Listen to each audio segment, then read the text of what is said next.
The official start of the holiday season is just under a week away, but a local organization is kicking off the season a little early with a popular annual event. Coming up, we'll have details on a long-running Christmas shopping experience and a look at some other options to fill your end-of-the-week schedule. There's some breaking news involving a controversial pick for the position in the upcoming Trump administration after more than a week of debate. Kiley Phillips will have the details on that story and more in the latest edition of MCTV's Inside the Issues. And if you've been looking for a chance to get your fill of Red Raider athletics, this coming weekend should take care of your sports watching needs. MCTV's Rico Holland has a look at another full calendar of events both on and off campus in sports. This is the MCTV Weekday Update. Welcome to the Thursday edition of the MCTV Weekday Update. I'm Lindsey Maxon. And I'm Chilcutt. 5 days. That's how long Texas Tech students have left until the official start of the Thanksgiving holiday. But 34 is also a number in a lot of people's minds. The number of days left until Christmas. For many people, Thanksgiving marks the official start of the holiday shopping season. But here in Lubbock, a different annual event has become a tradition for many local residents to start checking off items on their gift list. The doors to the 44th annual holiday happening opened last night at the Lubbock Memorial Civic Center. Shoppers stopped by from 5 to 8 p.m. for a sneak peek of thousands of items available from more than 130 vendors attending the 5-day event. Many of the booths feature holiday-themed items and gifts along with food, drinks, and much more. Last night's sneak peek includes snacks, a cash bar, and a stroller-free shopping experience to give easier access to the thousands of items for sale. Holiday happening continues through this weekend with additional events such as lunch and style shows, a breakfast with Santa, and a benefit drawing featuring designer purses from Louis Vuitton and Gucci. The 2024 edition of Holiday Happening is open today through Saturday from 10 a.m. to 8 p.m. and Sunday from noon to 5 p.m. Tickets are $15 at the door for a day pass, but there are additional charges for the special events. For more information, visit jllubbock.com. A lot of Red Raiders are already packing their bags and getting ready to head home this weekend to enjoy an extended Thanksgiving break. But if your travel itinerary is set for next week or you just aren't leaving town at all, there's still several options happening on campus to fill your schedule. Starting off with tonight, the Office of International Student Life is hosting an International Student Game Night. Attendees can select from several competitive options, including board games, card games, and even Mario Kart. Light refreshments are on the menu, and it's free and open to the campus community. To get your game on, plan on stopping by the International Cultural Center between 5:30 and 7 p.m. And if games aren't your thing, but you feel like showing off your moves, then plan on heading to the Sub Ballroom tomorrow night. The Kappa Kappa Psi Fraternity and Tau Beta Sigma Sorority are inviting all Red Raiders to the swing dance on Friday from 6 to 10 p.m. Members of each group will headline the dance as a house band, along with offering free dance lessons for anyone who's unfamiliar with the swing style. There will also be raffle tickets to win prizes, including autographed items by both Tech basketball coaches, gift cards, gift baskets, and more. Admission for tomorrow's swing dance is $10 per person, with all of the money going to charity. And if you're just looking for a little different form of entertainment than the usual campus fare, the School of Music has one other option you can check out anytime this weekend. Texas Tech's Opera Theater is putting on their fall performance from now through Sunday afternoon. This year's selection is Orfeo ed Eurydice, an opera based on Greek and Roman mythology. Reserved tickets for students are available for $5, but you can also wait until 30 minutes before showtime to get a free seat if there are any available. Performance times are 7 p.m. tonight through Saturday, and then a final matinee at 2 p.m. on Sunday. For more info and to buy advance tickets, visit theater.ttu.edu and click on the Productions tab at the top of the page. If your break is starting early and you're also not sure you'll be back before January, you may need to get some things in order here on campus before hitting the road. And if that happens to involve some unpaid parking citations, there's one option that may put you in the giving spirit just in time for the holidays. Earlier this week, Transportation and Parking Services kicked off the end of their semester Toys for Tickets program. If you have any unpaid parking tickets, TPS will now accept new unwrapped toys in exchange for citations. The toy or toys must equal or exceed the value of a citation, and a receipt must be included at the time of dismissal. The Toys for Tickets program started this morning and will continue until the final Friday of the semester. If you are wanting to get a citation dismissed through the program, you can stop by the TPS office Monday through Friday from 7:30 a.m. to 5:30 p.m., except during the Thanksgiving break. The office is located on 407 Flint Avenue across the Marsh Sharp Freeway from the main campus. For more information, visit parking.ttu.edu. A nominee for a potential spot in the Trump administration is under intense scrutiny, while the current administration is making headlines for continued involvement in a conflict on the other side of the world. And the verdict in a high-profile case is continuing to stir up concerns regarding border security. Kiley Phillips joins us now with all details on these stories in today's edition of MCTV's Inside the Issues. Kiley? Thanks, Lindsay and Ty. Matt Gaetz has withdrawn from consideration for the position of Attorney General in the upcoming Trump administration. The former congressman has been under a long investigation by the Ethics Committee for allegations involving bribery, drugs, and sex with a minor. The New York Times reported that Trump had previously commented on the matter, saying that he thinks Gaetz has a less than even odds of being confirmed by Senate. Since Gaetz stepped down from the House upon his nomination for Attorney General, he is no longer subject to congressional jurisdiction. Gaetz met with the leaders in the Senate throughout the week who reportedly advised him to withdraw, claiming it was unlikely that he would be confirmed. Members of the committee met Wednesday and chose not to release the documents. However, they also decided to not close the door on the report altogether. The committee will meet again on December 5th, and sources say that they expect the entirety of the report into the Gaetz investigation to be complete. They also expect to vote again on the release of the report. President Biden is agreeing to supply Ukraine with anti-personnel mines, boosting the tensions in the country's war with Russia. This is the second decision made recently by the Biden administration. The White House gave Ukraine approval to fire long-range American missiles at targets in Russia, which they did for the first time on Tuesday. These recent developments have sparked a response from Russia, who lowered their threshold for when they'd use nuclear weapons. The biggest change in the Russian doctrine states that Russia can consider a nuclear strike in response to a conventional attack on Russia or its ally if it created a critical threat to their sovereignty and their territorial integrity. The Biden administration said that the decision to supply the anti-personnel mines was prompted by Russia's increased use of foot soldiers instead of armored vehicles to lead assaults. In terms of what this could mean for the United States, the doctrine says that any attack by a non-nuclear power that was supported by a nuclear power could be considered a joint attack, and that any attack by a member of a military coalition would be considered an attack by the entire alliance. Currently, the United States and Russia control 88% of the nuclear weapons in the world, according to the Federation of American Scientists. Laken Riley's killer has been sentenced to life without parole. Jose Ibarra was found guilty of 10 counts, including 3 counts of felony murder, 1 count of kidnapping, and 1 count of aggravated assault with intent to rape, and a few others, after pleading not guilty to all of them. Laken Riley was a student at the University of Georgia who was murdered while on a run in February. Her killer, Ibarra, is an illegal immigrant from Venezuela who crossed into the United States from El Paso in 2022 using a fake green card. The trial revealed that Ibarra was affiliated with the Venezuelan gang Tren de Aragua, also referred to as TDA. A Homeland Security memo last week warned that TDA has a growing hold in at least 16 states across the country, including Texas. In the memo, they also stated that the presence is related to the growing number of migrants coming into the country. The gang is often associated with both drug and human trafficking, as well as violent crimes. Homeland Security commented on this, saying, "As the population of Venezuelan nationals continues to increase, the potential for violent TDA migrants is highly probable." President-elect Trump has been consistent in his stance on the killing of Laken Riley, posting after the verdict saying, "We love you, Laken, and our hearts will always be with you. It's time to secure our border." Following this by saying he will ensure it will never happen again. The House Committee on Homeland Security Chairman Mark E. Green said that the presence of the gang is the fault of the Biden administration's open border policies. Trump has promised to conduct the largest deportation of violent criminals in the nation's history. However, details on what this means have not been formally announced. I'm Kiley Phillips. Thanks for watching this semester. I'll be back with a look inside of more issues in the spring. Back to you, Ty. Thanks, Kiley.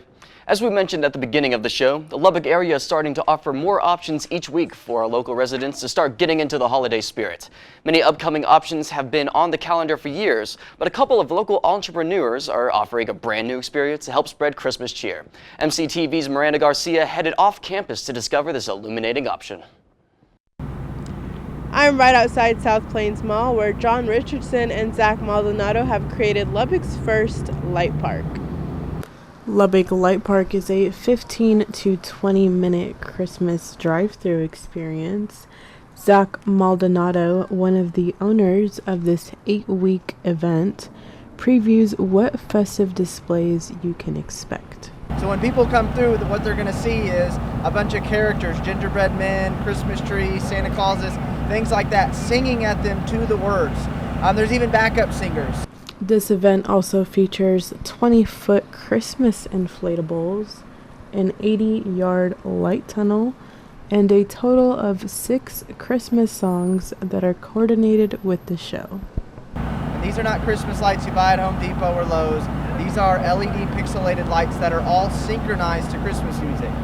With the additional opportunity to not only meet but chat with Santa, Keith Robertson says this family fun event should be on your checklist for this holiday season. It's a new opportunity for Lubbock people to come out, bring your kids, bring a carload of folks, and enjoy yourselves. This Christmas drive-through experience is located in the Home Depot parking lot right outside of South Plains Mall. This event is ongoing until December 27th and is open 7 days a week, Monday through Thursday, 6:30 to 11, and Friday through Sunday, 6:30 to midnight.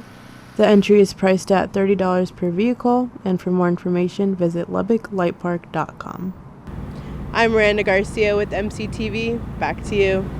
Thanks, Miranda. Fall weather has been slowly setting in across the South Plains, but this week it showed up with a vengeance. If you didn't have your winter clothing ready to go by yesterday, you might have been in for a shock as you headed to classes. But is it really time to put away the shorts and t-shirts? Chief Weather Specialist Elisabeth Herring joins us now in the studio with a look at what exactly to expect before the Turkey Day holiday in today's MCTV's forecast. Elizabeth? Thanks, Ty. Well, yeah, currently a beautiful day at Texas Tech, nice and sunny in the mid-60s right now. However, yesterday we didn't even get out of the 50s, and yesterday morning we did in fact hit freezing temperatures here in Lubbock. The Lubbock Airport reporting 32 degrees at 7:09 a.m. Our last record for the latest freeze was set back in 2003, November 23rd, and yesterday was the 20th, so we were cutting it pretty close, and it has been a warmer fall so far, but we did not set another record as far as a late freeze goes, but it was a later freeze. Looking at the next 10 days at freezing temperatures, likelihood tonight is very low, however, not impossible. It's going to increase as we head into next week. Another little bit of a chance on Monday. Thursday, Thanksgiving, there's a moderate chance for freezing temperatures. However, our highest chance for freezing temperatures is going to be on Sunday with a high risk for freezing temperatures. This could pose a risk for some students coming back to take finals. If they're coming back, they could face some black ice on the roads if they are coming from the north. So if you are traveling this weekend, just keep that in mind and keep yourself updated with the weather. As far as this week goes, if you're headed back home for Thanksgiving, it looks like it's going to be relatively clear. You should have a nice drive. Nothing in terms of precipitation and very little wind throughout the area. So driving conditions should remain clear if you are headed home this week. Lows tonight across the South Plains staying under 40. A few of us seeing freezing tonight. Plainview 31 as well as Freona. Demet 32. Tulia right at 32 as well. Muleshoe 30 degrees. So bundle up tonight if you have any outdoor plans. As we look at tomorrow, relatively similar temperatures from today. Just a little bit warmer. Snyder 68 as well as Jade and Turkey 67. Demet 65, Plainview 65, and mostly sunny skies for our Friday tomorrow. Tonight here locally in Lubbock, low of 35. Tomorrow, high of 69, staying right under 70. South winds around 11 miles per hour. As we look into our weekend, warming up on Saturday, high of 73, sunny skies. Sunday, almost 80, high of 78. So if you're wanting to get outside, I highly recommend you do that this weekend because this could be the last high 70 temperatures we see for the rest of the winter. As we look into next week, cooling off to start our week Monday, high of 58, Tuesday 63, Wednesday cloudy, high of 68, Thursday, Thanksgiving Day, high of 59, lows in the 30s and 40s for next week. If you are staying in town for Thanksgiving, looks like it's going to be a relatively mild week. Highs in the upper 50s, mid 60s. So it should be a relatively mild week. Not much in terms of precipitation either. Thanksgiving may be a little bit cooler with a high of 59. We could see freezing temperatures that evening as well. Well, if you are traveling, I hope you have safe travels back and good luck on finals. I'm Elizabeth, and it's back to Lindsey and Ty. Thanks, Elizabeth. The fall campus events calendar is quickly coming to a close, including for one group who keeps students busy with fun and free activities and events all school year long. And one of the last options gave fans of one of the most popular singers, songwriter, and musicians in the world a chance to express their affection for her music through a one-of-a-kind event right here on campus. MCTV's Caitlin Rudolph has more. The Student Activities Board hosted Swift Night in the Sub Ballroom last Wednesday. It was a fun-filled evening with karaoke, crafts, and food. Alyssa Enriquez is with the Student Activity Board and one of the members that was hosting Swift Night. We like to put on a bunch of fun, free student events for students at Texas Tech, and they're all really fun, and you guys should definitely check them out. The highlight of the night was the chance to sing karaoke to your favorite Taylor Swift song. Giselle Rodriguez sang You're Not Sorry when she got up to the stage. Obviously my favorite is Red, but I picked that song because it's a song I've never sung out loud before while I sing karaoke, so I just decided to do that tonight. Teresa Brown's favorite Taylor Swift song is Love Story, which is why it was her pick for karaoke. My favorite Taylor Swift songs ever since I was a kid. I listen to it all the time, but you never actually listen to the lyrics until you get older. Julie Brennan chose to sing Evermore when it was her turn, as she has a deep connection with that song. The song got me through a lot of pain and loss of people who are close to me passing. It helped me through that, especially the depression period. It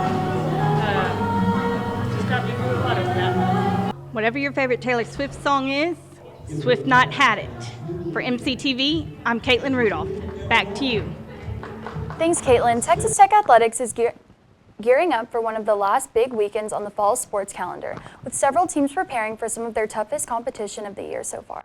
MCTV's Rico Holland is back this week with a rundown of another packed schedule for Texas Tech Athletics. Rico? Thanks, Ty and Lindsey. While students are finalizing their upcoming plans for the Thanksgiving holiday, there isn't a shortage of Red Raider action as Tech basketball, along with women's soccer and volleyball, dominate the focus of attention this weekend. The most recent team in action was Lady Raider Volleyball, as they fell to number 17 ranked Baylor 3-0 on the road.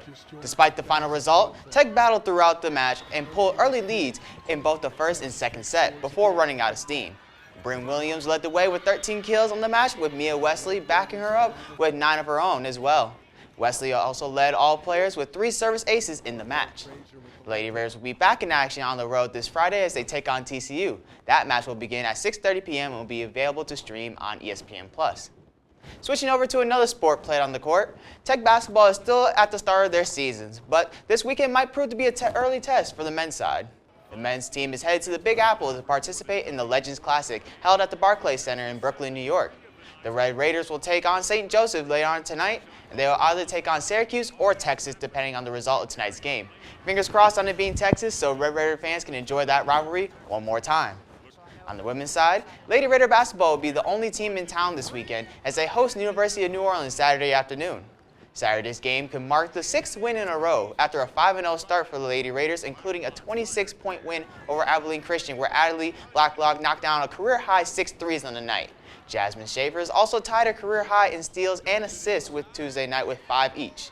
You can catch both the Tech men's game at 8 p.m. tonight on ESPN2 and then again on Friday night depending on how the game finishes. The Lady Raiders will tip off on Saturday at 2:30 p.m. with their game being available to stream on ESPN+. Switching to the pitch, the Red Raiders are looking to make the upset this weekend as they take on number 1 seeded Duke in the round of 32 in the NCAA Championships. The upcoming match will mark the first time since 2015 that the Red Raiders played in an NCAA tournament match on the road. Last season, the Red Raiders played all 3 of their tournament matches at home, and Tech is coming off of a 2-1 victory over LSU in the round of 64. First touch will be Friday at 6:30 p.m. Eastern, 5:30 p.m. Central, so you can also catch that action on ESPN+. Finally, after taking a weekend off, Red Raider football is looking to bounce back with a win on the road.